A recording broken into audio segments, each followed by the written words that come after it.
ऐसे लोग जो सनातन पर कोई चर्चा करते हैं, अपना कोई कमेंट देते हैं, अगर उनसे पूछा जाए ये सत्य सनातन का शाब्दिक अर्थ क्या है, तो वो भी ये लोग नहीं बता पाएंगे। तो सनातन की जहां तक बात है, ये सनातन जो धर्म है जिससे इस सृष्टि की उत्पत्ति हुई है, उत्पत्ति के बाद से ये व्यवस्था चल रही है। छोटा बात नहीं है कि कोई कमेंट कर दिया जाए सनातन एक बीमारी है, ये कीड़ा है, ये है, वो है, कुछ भी बोल देता है कि रामायण एक मस्जिद में लिखी गई है, जिनको शुद्ध मस्जिद भी बोलने नहीं आ रहा है। मस्जिद क्या होता है, मस्जिद क्या होता है, मस्जिद भी जिनके जुबान से नहीं निकल रहा है, वो भी ये बोल रहे हैं कि आप जानते हैं। जैसे लग रहा है कि वो उनके पिताजी, उनके दादाजी या उनके पूर्वज लोग बैठ के देख रहे थे कि रामायण कहाँ लिखा रहा था, तुलसीदास जी किस मस्जिद में बैठ कर रामायण लिख रहे हैं। हिंदू जो धर्म है, हम लोग का धर्म जो है, ये सभी धर्मों का आदर करने वाला, सभी व्यक्तियों का आदर करने वाला धर्म है। और सत्य सनातन का जहां तक बात है, तो इसकी परिभाषा नहीं जानने वाले लोग कुछ भी बयान दे देते हैं कि हम हाईलाइटेड हो जाए दूसरे। हिंदुत्व पसंद नहीं है, हिंदू धर्म पसंद नहीं है, सत्य सनातन पसंद नहीं है। तो जो दुनिया में विचारधाराएं हैं, सत्य सनातन अभी दुनिया के पैमाने पर प्रभावी हो रहा है, बहुत आगे बढ़ता जा रहा है।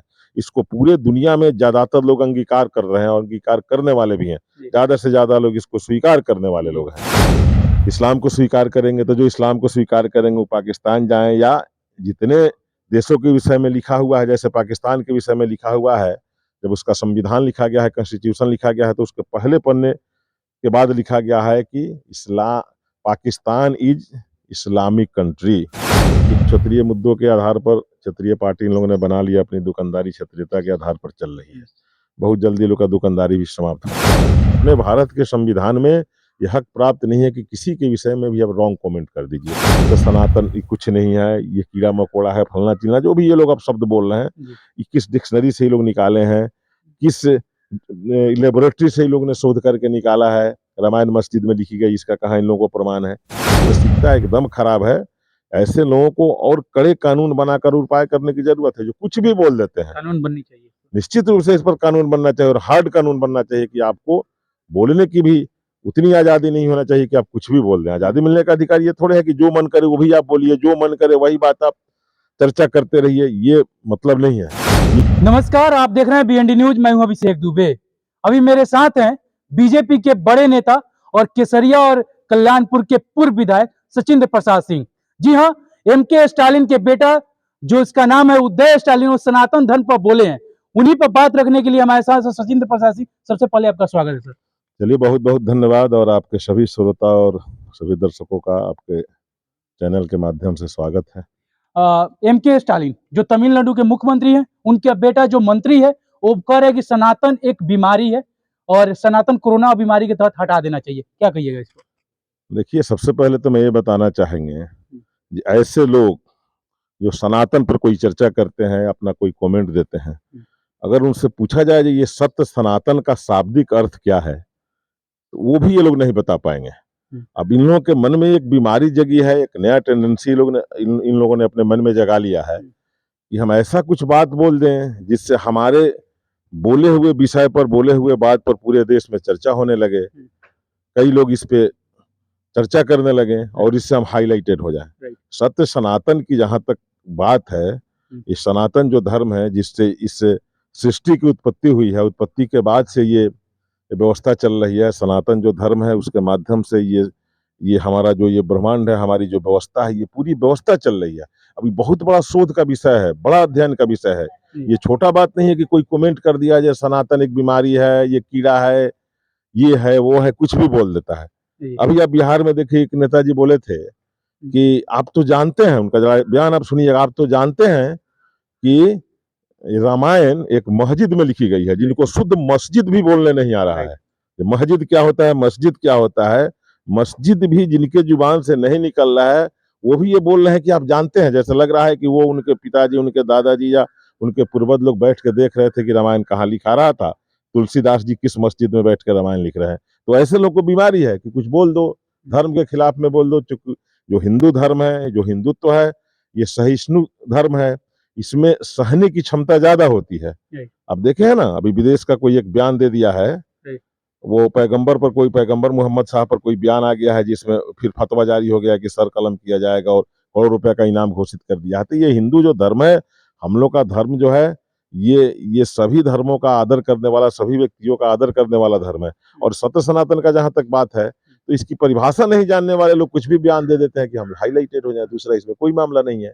अच्छा, आपने एक बात बोला था कि ये लोग पाकिस्तान जाने वाले हैं, जी। ये लोग हमेशा बोलते हैं और पाकिस्तान ही जाके बस जाए। जी, जी। क्या ये लोग पाकिस्तान जाने वाले हैं फिर इन से? लोगों का जो मानसिकता है, जिस प्रकार से ये लोग बोल रहे हैं, जिनको हिंदुत्व पसंद नहीं है, हिंदू धर्म पसंद नहीं है, सत्य सनातन पसंद नहीं है, तो जो दुनिया में विचारधाराएं हैं, दुनिया में 4 तरह की विचारधाराएं हैं। एक हिंदुत्व का विचारधारा है, एक इस्लाम का विचारधारा है, एक ईसाइयत की विचारधारा और एक साम्यवाद की विचारधारा है। चारों विचारधारा में एक तरह से विचारधाराओं की युद्ध होती रहती है, कौन विचारधारा दुनिया के पैमाने पर प्रभावी रहेगा। हमारा सत्य सनातन अभी दुनिया के पैमाने पर प्रभावी हो रहा है, बहुत आगे बढ़ता जा रहा है। इसको पूरे दुनिया में ज्यादातर लोग अंगीकार कर रहे हैं और अंगीकार करने वाले भी हैं। ज्यादा से ज्यादा लोग इसको स्वीकार करने वाले लोग हैं। तो इस प्रकार की जिनकी मानसिकता हो गई, जब हम इसको हिंदुत्व को नहीं स्वीकार करेंगे, हम सत्य सनातन को स्वीकार नहीं करेंगे, तो उनके विषय में क्या कहा जाएगा। जो वो या तो इस्लाम को स्वीकार करेंगे, तो जो इस्लाम को स्वीकार करेंगे वो पाकिस्तान जाएं, या जितने देशों के विषय में लिखा हुआ है, जैसे पाकिस्तान के विषय में लिखा हुआ है, जब उसका संविधान लिखा गया है, कॉन्स्टिट्यूशन लिखा गया है, तो उसके पहले पन्ने के बाद लिखा गया है कि Pakistan is Islamic country, Pakistan एक इस्लामिक देश है। तो ऐसे लोग इसी को पसंद करते हैं, या तो इस्लाम में जाएंगे, चाहे जहां ईसाइयत की विचारधारा है वहां जाएंगे। ऐसे लोग दूसरा क्या करेंगे। बीजेपी का विरोध करते करते ये लोग कहते हैं कि सनातन बीजेपी का है। सनातन पूरा देश का है या बीजेपी का है?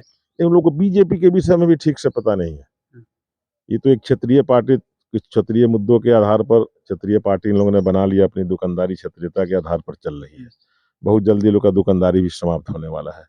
कांग्रेस पार्टी, कम्युनिस्ट पार्टी, जो बड़ी पार्टियां हैं इस देश की, चाहे नेशनल पार्टी है या कुछ इंटरनेशनल पार्टी है जैसे कम्युनिस्ट पार्टी, इसके जो संस्थापक हैं, जो इसको स्थापित किए हैं, जरा उन लोगों को देखना चाहिए। कांग्रेस पार्टी को एचओ में स्थापित किए थे।